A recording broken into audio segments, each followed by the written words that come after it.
The incandescent glow of the streetlights struggled to penetrate the perpetually gray November sky over Cleveland, Ohio. Amelia Amy Davies, 23, hunched over her desk, the blue light of her monitor casting long shadows across her tired face. It was late 1998, and Amy, fresh out of Cleveland State University with a shiny marketing degree, was wrestling with a budget spreadsheet for Midwest Innovations, a mid-sized tech distributor where she toiled as a junior marketing assistant.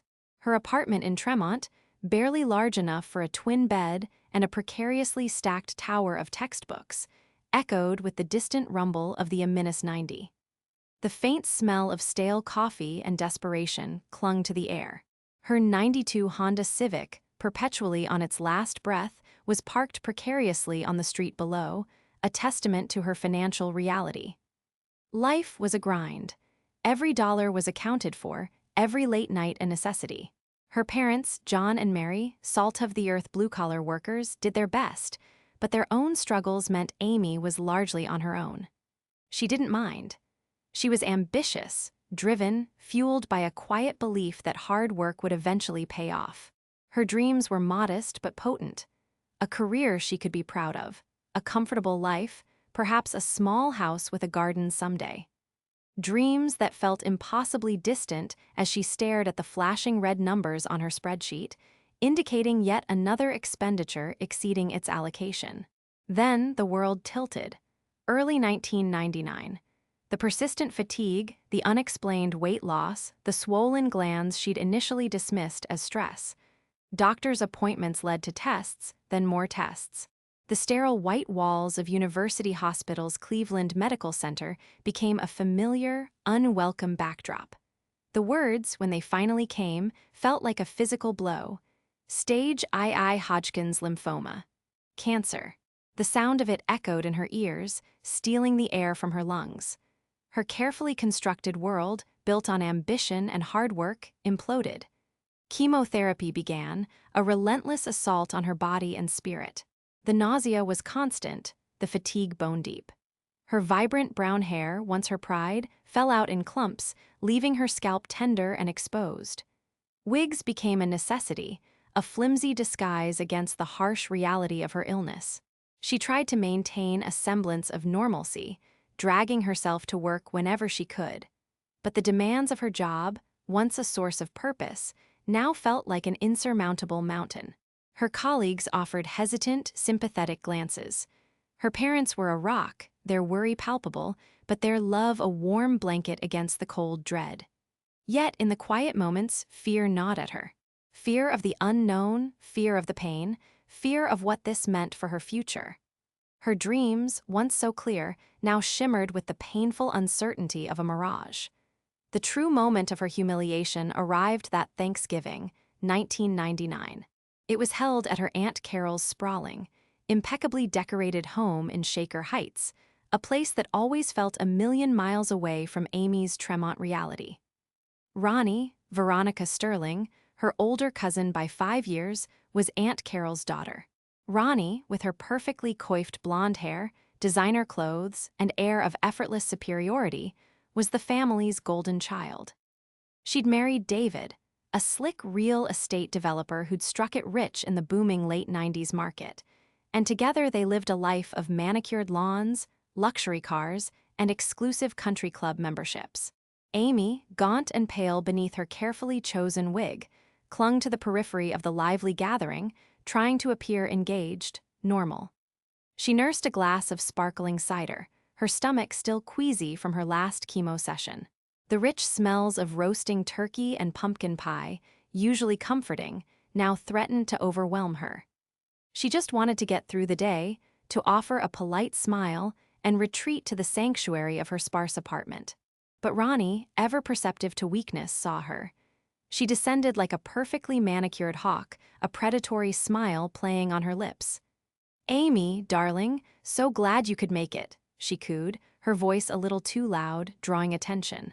She led Amy slightly aside, ostensibly to the kitchen for more drinks, but it was a calculated move, positioning them just within earshot of several other family members. You're looking, aren't you?" still a bit peaky. Are you sure you're up for all this stress? The holidays, you know how demanding they can be. Her eyes, though, were not filled with concern, but with a barely concealed glint of judgment, a cruel assessment of Amy's fragile state. Amy managed a weak smile. "I'm fine, Ronnie, just taking it easy." Ronnie's smile widened, twisting into something sharper.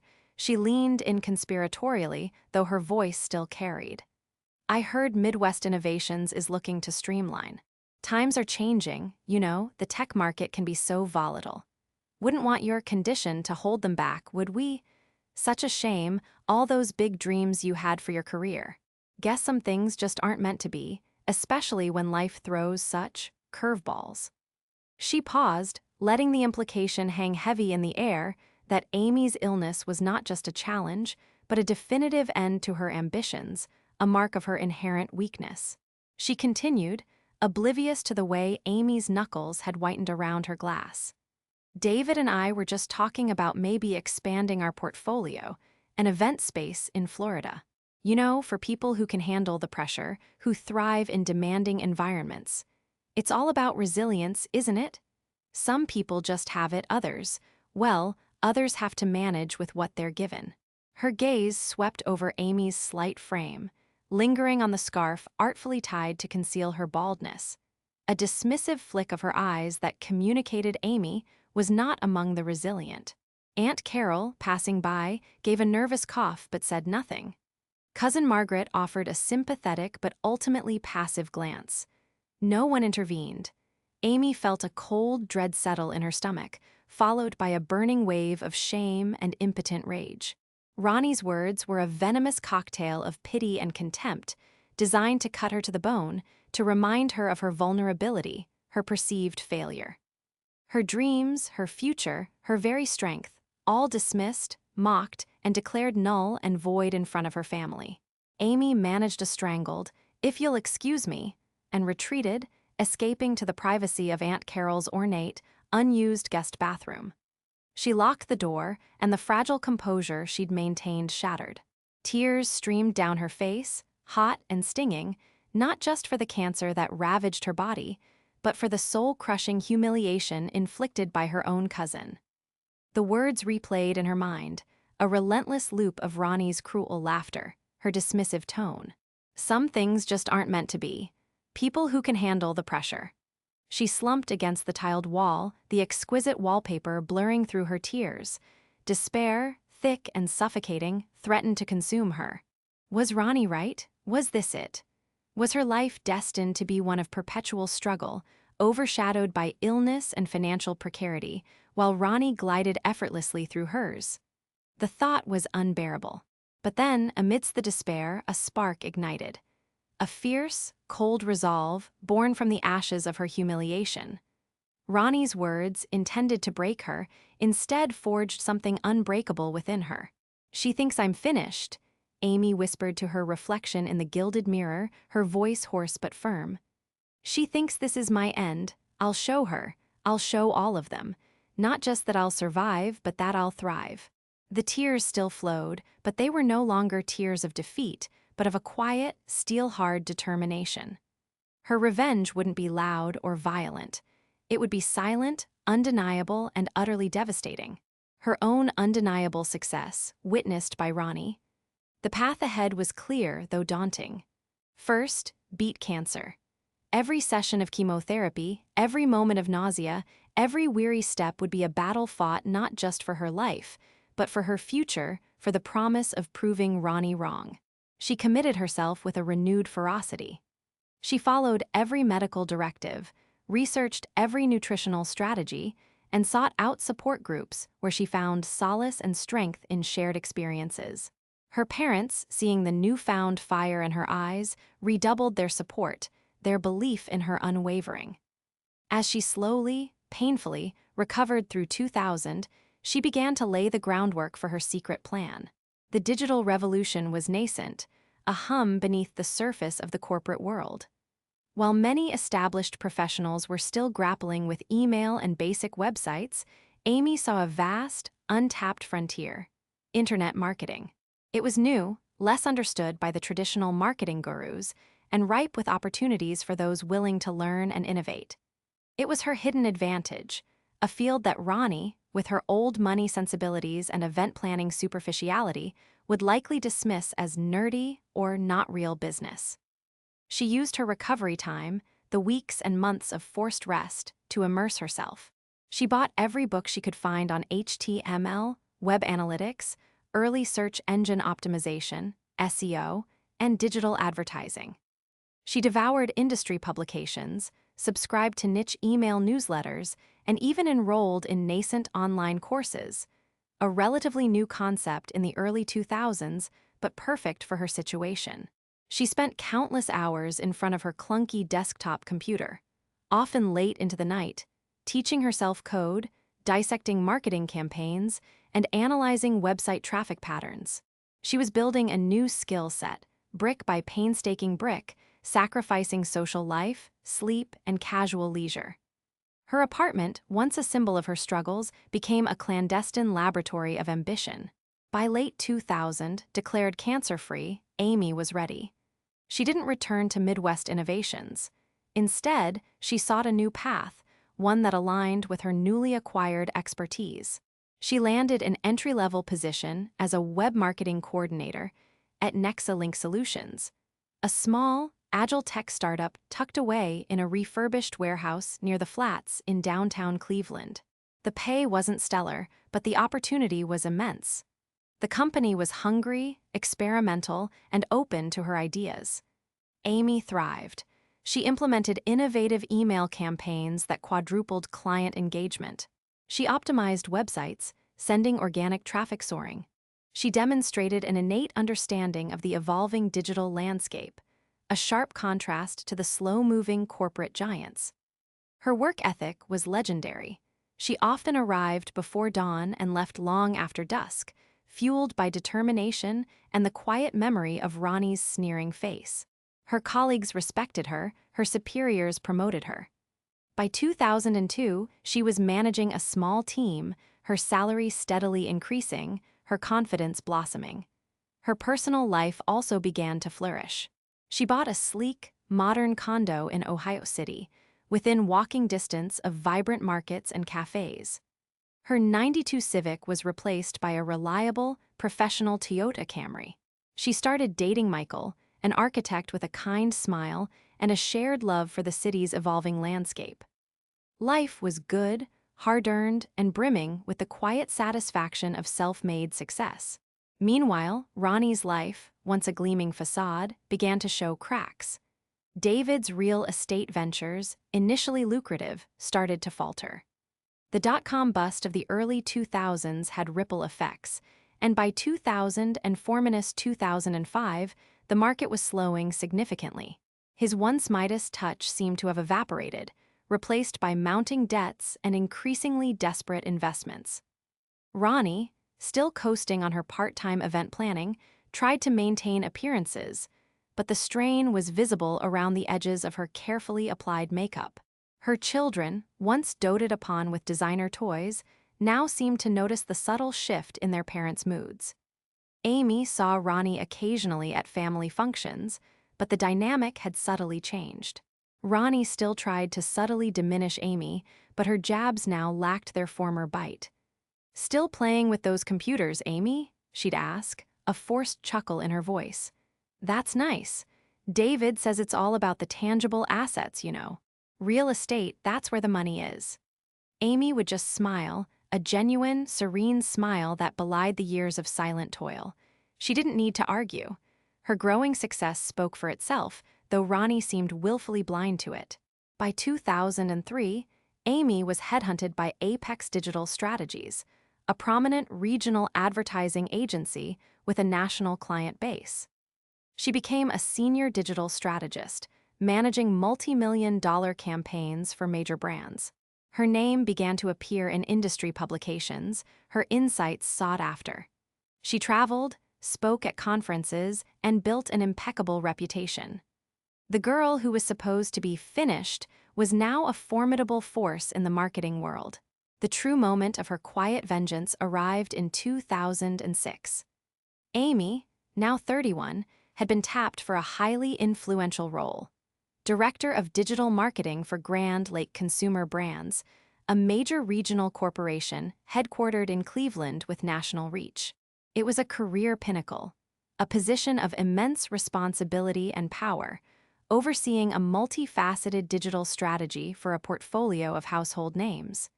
She was financially independent, professionally respected, and radiating a quiet, confident strength that was profoundly beautiful. Ronnie and David's situation had, by contrast, spiraled downwards. David's last major real estate investment had collapsed, leaving them on the brink of bankruptcy. Their sprawling Shaker Heights home was facing foreclosure, their luxury cars repossessed. Ronnie, desperate, had tried to leverage her old society contacts for more event planning work, but her network had thinned, and her reputation for superficiality hadn't helped. She was adrift, watching her meticulously constructed life crumble around her. The annual Cleveland Business Leader Gala was held that year at the Cleveland Convention Center. It was the most prestigious event on the city's corporate calendar, a glittering affair where the titans of Cleveland industry gathered to celebrate achievements and forge connections. Amy was not just attending. She was one of the featured speakers, recognized for her transformative work at Grand Lake Consumer Brands, particularly her innovative strategies in leveraging emerging social media platforms and mobile engagement, technologies that were just beginning to redefine marketing. Ronnie, out of a perverse mix of morbid curiosity about Amy's increasingly public success and a desperate, last-ditch effort to network and perhaps salvage some dignity, had managed to procure a single ticket. She'd pulled strings with an old, struggling contact, paying an exorbitant price for a seat near the back. She arrived looking haggard despite her carefully chosen, slightly dated designer gown, her face a mask of practiced indifference. She tried to blend in, to project an air of belonging, but her eyes darted nervously, betraying her internal turmoil. As the evening progressed, the air thrummed with expectation. Finally, the CEO of Grand Lake Consumer Brands stepped onto the stage, his booming voice introducing Amy. "Tonight, we honor a true visionary," he declared. "Someone who has not only redefined what's possible in digital marketing, but who embodies the resilience and spirit of our great city. Please welcome Director of Digital Marketing for Grand Lake, Miss Amy Davies." Amy stepped onto the brightly lit stage. She was elegant, poised, her dark tailored suit impeccable, her short, stylish haircut framing a face that glowed with health and intelligence. She radiated an undeniable aura of confidence and authority, a powerful presence that commanded the room. A hush fell over the crowd as she approached the podium, a soft, genuine smile gracing her lips. Ronnie, seated at a round table near the back, felt a cold dread creep up her spine. She watched Amy on the massive screens flanking the stage, her image magnified, larger than life. Amy spoke with clarity and passion about the future of consumer engagement, her voice strong and articulate, filled with a quiet power. She didn't boast. She simply laid out her vision, her strategies, her achievements, all delivered with an understated grace that spoke volumes. The stark contrast between Amy's commanding presence and Ronnie's own crumbling life was a physical blow. The words from that Thanksgiving, all those years ago, echoed in Ronnie's mind. "Cancer cousin mocked my struggles." Now, the sickly, struggling cousin was on stage, receiving accolades, while Ronnie, the once glamorous, effortlessly successful one, sat forgotten in the shadows, her life in ruins. Amy's speech moved into a segment about overcoming adversity. "Every journey," she said, her gaze sweeping across the vast ballroom, "has its challenges. There are moments when you feel utterly defeated, when the world seems to conspire against you, when voices, both internal and external, tell you to give up. But it is in those moments, in the crucible of struggle, that true strength is forged. It is there that resilience is found, and dreams, once shattered, are rebuilt, brick by painstaking brick, into something far more magnificent than you could have ever imagined." Her gaze, for a fleeting moment, seemed to land on Ronnie's table. There was no triumph in Amy's eyes, no malice, just a quiet, profound understanding, a silent acknowledgement that transcended the years of pain. It was not a look of gloating, but of utter, undeniable victory, a truth so absolute it needed no words. Ronnie felt the blood drain from her face. The weight of her past cruelty, her thoughtless words, her casual disdain pressed down on her. She saw not just Amy's success, but the immense cost, the silent battles fought and won. And in that moment, she saw the emptiness of her own choices, the superficiality of her own life, now laid bare and crumbling. Unable to bear the overwhelming truth of Amy's triumph and her own failure, Ronnie rose from her seat, her movements stiff and clumsy. She quietly slipped out of the ballroom, her head bowed, the designer gown now feeling like a heavy shroud. Amy, seeing her leave, registered it with a flicker of something unreadable in her eyes, a final, quiet closing of a chapter, then continued her speech, fully in command, her voice unwavering. The revenge was complete, not with a shout, but with a life beautifully and powerfully lived. Amy felt no bitter joy, only a profound sense of justice, validation, and a hard-won peace. She had overcome, and her life was the ultimate, irrefutable answer.